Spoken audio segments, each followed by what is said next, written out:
Gálatas capítulo 5, versículos del 16 en adelante. Hemos avanzado ya los primeros 15 versículos de este capítulo, ¿verdad?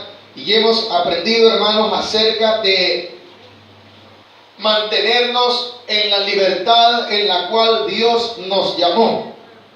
¿Cuántos de los que estamos aquí creemos que hemos sido libres, hermano? Amén. ¿Por qué? Por la gracia de nuestro Dios a través de nuestro Señor Jesucristo.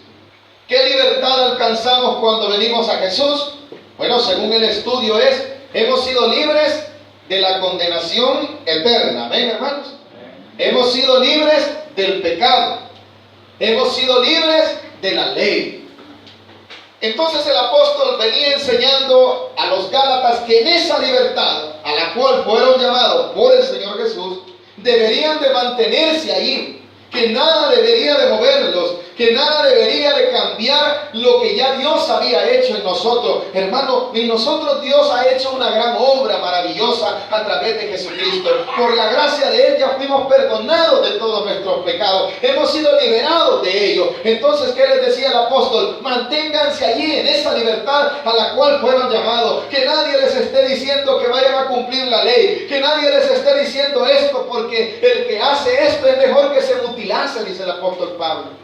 Porque no hay obra más grande que Dios hizo por nosotros que la de salvarnos, hermano. Ni el hombre puede cumplir nada, ni el hombre necesita, ni puede en sí, hermano, llegar a dar algo por su salvación. ¿Por qué? Se recuerdan que el capítulo 4, Pablo enseñaba, hermanos, que Jesús se dio a sí mismo por amor a nosotros.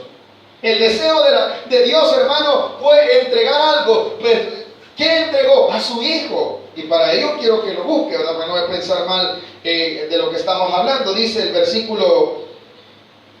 capítulo 4, versículo 1, dice: pero también digo, entre tanto, que el heredero es niño, en nada difiere del esclavo, aunque es señor de todo, sino que está bajo tutores y curadores hasta el tiempo señalado por el Padre. El apóstol había enseñado, hermano, que nosotros deberíamos de entender que la ley era como aquello que nos guiaba y que nos cuidaba mientras no llegábamos a la madurez. Pero ahora hemos llegado a la madurez porque hemos creído en la gracia de nuestro Señor Jesucristo. ¿Qué vino entonces? Hacia nosotros vino la libertad. Ya no necesitamos que nos cuide, ya no necesitamos tutores. ¿Por qué? Ya en nosotros está ¿quién? El Espíritu Santo de Dios. ¿Y quién lo dio? El Señor Jesús, por su misericordia, por su gracia. Y esto es lo que el apóstol venía enseñando, hermano, en donde nosotros debemos de entender que el deseo de Dios es que entendamos que ya hemos sido libres. Y que en nosotros está el ¿qué? La nueva naturaleza. ¿Cuál? La que el Señor Jesús puso cuando creímos en Él. ¿Se recuerdan que el Evangelio según San Juan hace una referencia a esto cuando el Señor tiene una conversación con Nicodemo? Nicodemo era un hombre conocedor de la ley. Nicodemo era un hombre, hermano, que según la palabra de Dios describe, maestro era. Mas sin embargo no llegaba a comprender todo. Y dice que vino a Jesús de noche para preguntarle ciertas cosas. Y cuando el Señor le hablaba acerca de nacer de nuevo, él no comprendía y decía: ¿cómo voy a nacer de nuevo? ¿Me volveré a meter dentro del vientre de mi madre? Porque él estaba entendiendo las cosas de la forma como terrenal. Y Jesús le dice que es necesario nacer de nuevo. ¿Cuántos nacidos de nuevo vemos aquí? Entonces, en ese momento en que nosotros nacimos de nuevo, quiere decir que ya no tenemos solamente una naturaleza. No, dentro de nosotros existen dos naturalezas. ¿Cómo así?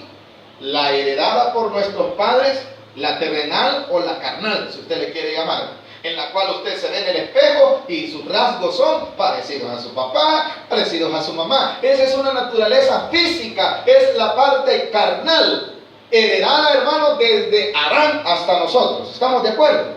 Pero cuando venimos a Jesús, nacimos ¿de qué? Del agua y del Espíritu.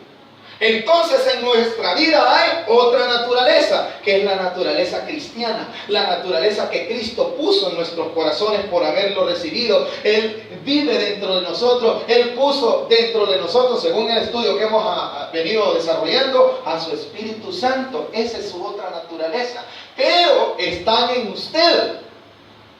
El apóstol en el capítulo 5, en el versículo 16, nos aconseja. Digo pues, andar en el Espíritu. ¿En cuál naturaleza debo de vivir yo? En la nueva. En la del Espíritu. La otra es la carnal. La que quiere Dios que yo viva diariamente es la espiritual. Vivir en el Espíritu. ¿Por qué? Vivir bajo el dominio de Dios, vivir bajo el gobierno de Dios, ser guiado por el Espíritu Santo. Eso es lo que el apóstol está diciéndoles. Porque no vayan a creer, les dijo el apóstol, que la libertad que Dios les ha dado, vayan a convertirla en libertinaje. ¿Se recuerdan de eso también, verdad? No, hermano, se refiere a que usted y yo hemos muerto al pecado y ahora hemos nacido de nuevo. Y hermano, pero ¿cómo es eso? Si yo lo veo todavía con su cuerpo, pero esta es nada más la parte que me heredó mi papá. Pero la mejor es que yo he creído en Jesús y que por causa de eso, su Espíritu Santo vive en mí. Entonces, si su Espíritu Santo vive en mí, dice el apóstol Pablo, caminemos conforme a esa naturaleza. Versículo 16, capítulo 5. Digo pues, andad en el Espíritu y entonces no satisfagáis los deseos de la carne. La palabra andar no tiene mayor explicación, ¿verdad? Aunque tiene sus términos de dónde nace esa palabra andar, y no nos vamos a meter en eso. En griego significa, hermano, literalmente se decía periteo. ¿Y qué es eso? Caminar. Dar pasos. Eso es andar. Pero entonces, ¿cuándo? Todo el tiempo. Caminar, ¿cómo? En el Espíritu. ¿En cuál naturaleza? En la que dijo Jesús a Nicodemo, te es necesario nacer del agua y del Espíritu. En esa naturaleza Dios me está llamando a vivir. En esa naturaleza me está Dios demandando que camine. En mi trabajo, en mi casa, en las escuelas, a donde yo voy, cuando estoy con los vecinos. ¿Cómo voy a caminar? En la naturaleza espiritual que Dios ha dejado en mi vida. Pero hermano, no puedo. ¿Por qué? Porque existe todavía la intervención terrenal. Pero la sugerencia que el apóstol hace es caminar en el Espíritu y no satisfagáis los deseos de ¿qué? De la otra naturaleza que está dentro de usted y de mí. Esa naturaleza se interpone, hermano. Ella quiere dominar. Pero acuérdese que usted ya murió cuando Cristo crucificó sus pecados allá en la cruz. Amén, hermano. La nueva naturaleza es la que debe de gobernar en nosotros. Porque de lo contrario, hermano, peligroso y se nos olvida que hemos sido liberados de todo eso.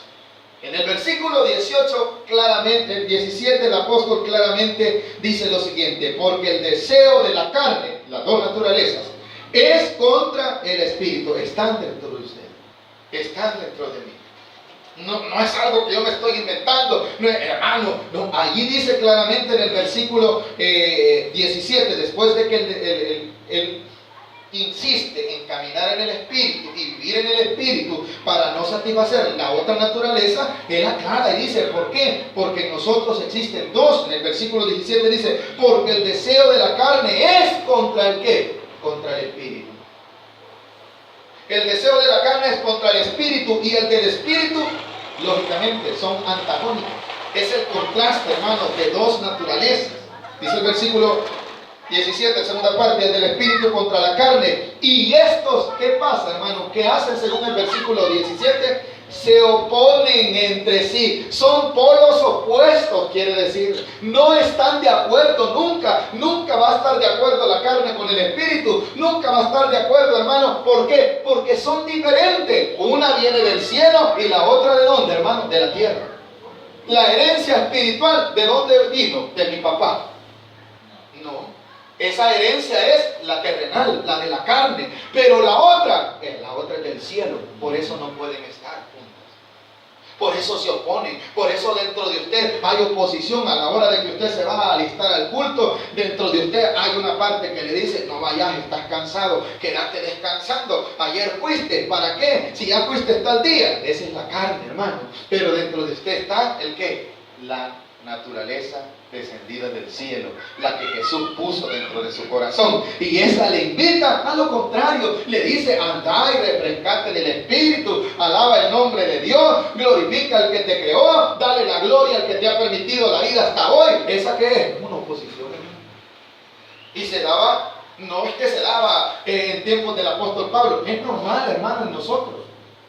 Mas sin embargo el consejo era vivir en una naturaleza. ¿Cuál? La que desciende del cielo, la que fue puesta por la fe cuando aceptamos al Señor Jesucristo. En esa nos está invitando el apóstol Pablo, y no él, sino la palabra de Dios, a vivir. Aunque haya oposición, aunque la carne no quiera, aunque la carne quisiera estar bien tranquila, hermano, disfrutando de los placeres de la carne, mas sin embargo, ¿qué debemos de hacer nosotros? Acordémonos, ya no vivimos en ella. De allí hemos sido rescatados. Versículo 17 al final. Y del espíritu contra la carne, y estos se oponen entre sí. ¿Para qué, hermano? Para no hacer la voluntad de Dios. ¿Qué es lo que me impide a mí no hacer la voluntad de Dios al 100% aquí en la tierra? La herencia que dejó mi papá. Y cuando digo la herencia que dejó mi papá, no es que mi papá fue terrateniente, ¿verdad? Y me dejó un montón de casas. No. El cuerpo físico, los deseos de este cuerpo carnal, hermano, esos son los que se oponen para que no hagamos la voluntad de Dios. Pero ¿cuál era la primera sugerencia que decía el apóstol? Había que caminar en esa naturaleza que fue impuesta por la fe en usted y en mí cuando aceptamos al Señor Jesús. Dice el versículo 18: pero si sois guiados por el Espíritu, ¿qué quiere decir? Si nos mantenemos bajo la naturaleza impuesta por Dios, hermano, ¿sabe qué? La libertad de Dios ha venido sobre nosotros. La libertad, hermano, está en usted. ¿Por qué? Porque se ha dado cuenta que esta carne no merece gratificarla con todo lo que le pide, porque hay algo más importante, hay algo más grande, la salvación que Dios me dio, las cosas espirituales que Dios ha dado a mi vida, esas tenemos que valorarlas más. Por eso dice el versículo 18: pero si sois guiados por el Espíritu, no estáis bajo la ley. ¿Cuántos queremos estar en libertad, hermano? Entonces seremos guiados solamente por el Espíritu Santo. Entonces tenemos que obedecer al Espíritu Santo. Entonces tenemos que caminar conforme a lo que el Espíritu de Dios ha puesto en nuestro corazón. ¿Y qué hacemos con aquella carne? Bueno, hermanos, acuérdense que ella está bajo condenación. ¿Cómo así? El cuerpo físico de cada uno de nosotros tiene un final. ¿Cuánto lo sabemos, hermano? Tiene un final, hermano. Cuando nosotros hablamos de salvación y de vida eterna, no estamos hablando que este cuerpo no va a sufrir. No estamos hablando, hermano, de que entonces no nos vamos a morir terrenalmente. Esa es la condenación, que en este cuerpo fue puesto el deseo del pecado. Y como está bajo pecado, ya tiene una condenación. ¿Cuál? Morir. La muerte. No hay nadie, hermano, que no vaya a pasar eso. La Biblia claramente dice en el libro de Hebreos, ¿verdad? Está establecido a los hombres que mueran y después juicio. Los hombres después de haber nacido, ¿qué esperan, hermano? Todos esperan la muerte. ¿O no? ¿A causa de qué? De que nacieron terrenalmente. Pero a esos hombres Dios les da una oportunidad. ¿Cuál? Si han creído en Jesucristo, que caminen en el Espíritu. Que aunque van a morir sus cuerpos terrenales, aunque van a morir en esta carne, ¿sabe? Hay una esperanza. ¿Cuál? La que Dios puso por medio de Jesús en nosotros. Para poderla lograr, debemos de vivir en el Espíritu. No porque, hermano, entonces la salvación, tenemos que hacer algo por la salvación. No, ya fuimos libres de la ley, dice, pero si vivimos en el Espíritu. Ahora, hermano, la siguiente lista que aparece es una lista que horroriza al espíritu, porque es toda la manifestación terrenal, es todo lo que el deseo de la carne está en el hombre y combatiendo día con día, y son todos estos. Versículo 18: pero si sois guiados por el Espíritu, no estáis bajo la ley, y manifiestas son las obras de la carne. Quiere decir, lo que la carne hace, lo que la carne quiere. Es una lista, hermano, que a muchos nos da vergüenza. No sé si a usted, pero a mí me da vergüenza. ¿Y esas dónde están? En este cuerpo físico. Y están combatiendo allí. Usted se acuesta y ella quiere dominar. Ella quiere cualquiera de todas esas listas. O más de alguno. No, hermano, yo gracias a Dios no soy así, no soy así. Veas en esa lista, tal vez no de hecho, pero de pensamiento de su carne, allí está. Pero hemos sido libres de eso, hermano. Y esas son las cosas que dice el versículo. El apóstol empieza con una lista de ciertos pecados que se cometen, en los cuales, hermanos, usted y yo, si no tuviésemos al Espíritu Santo de Dios, estaríamos allí, según la carne, felices. Pero ¿qué está usted haciendo aquí? Aquí usted y yo estamos en el Espíritu. La carne no quiere estar aquí. ¿Qué es lo que está aquí? El Espíritu Santo de Dios que ha puesto en su corazón. La carne quisiera en cualquiera de estas listas. Y para ello, hermano, vamos a dividir la lista en 4 tipos de pecados. La primera es los pecados sensuales o pecados sexuales, que aparecen en el versículo 19, que son manifiestas solamente ¿a dónde? En la carne. Versículo 19. Y manifiestas son las obras de la carne, que son adulterio, fornicación, inmundicia y lascivia. Esos pecados los vamos a calificar, no nosotros, sino el apóstol Pablo así los clasificó, y están en el orden de los llamados pecados sexuales. Pecados que la carne quiere, hermano, consumar. Pecados que traen condenación al hombre. Pecados que traen problemas al hombre. Por eso, hermano, usted y yo, si usted se fija, eso, hermano, es lo que la carne desea. El adulterio, la fornicación, la inmundicia, la lascivia, todos esos son pecados sexuales. Y luego aparece otro tipo de pecado, los pecados religiosos, podríamos llamarle. La idolatría, la hechicería, esos son pecados religiosos. Cuando alguien no adora a Dios, en su corazón él cree que está correcto adorar cualquier cosa. ¿Eso qué es? Ya es una religión, hermano. La idolatría, ese es un pecado religioso. Que muchos de nosotros queremos, hacemos pensar también que idolatría solamente es aquellas personas que andan con un muñeco en el lomo, todas aquellas que tienen una imagen en la pared. No, hermano, hay diferentes tipos de idolatría. La idolatría no solamente es eso. Hay gente que se adora a sí mismo, hermano, sin tener una imagen. El centro de todo son ellos. Eso es una idolatría, es un pecado religioso. Hay gente, hermano, que adora el dinero. El dinero es lo más importante para sus vidas. Y estas cosas, hermano, los van desprendiendo de la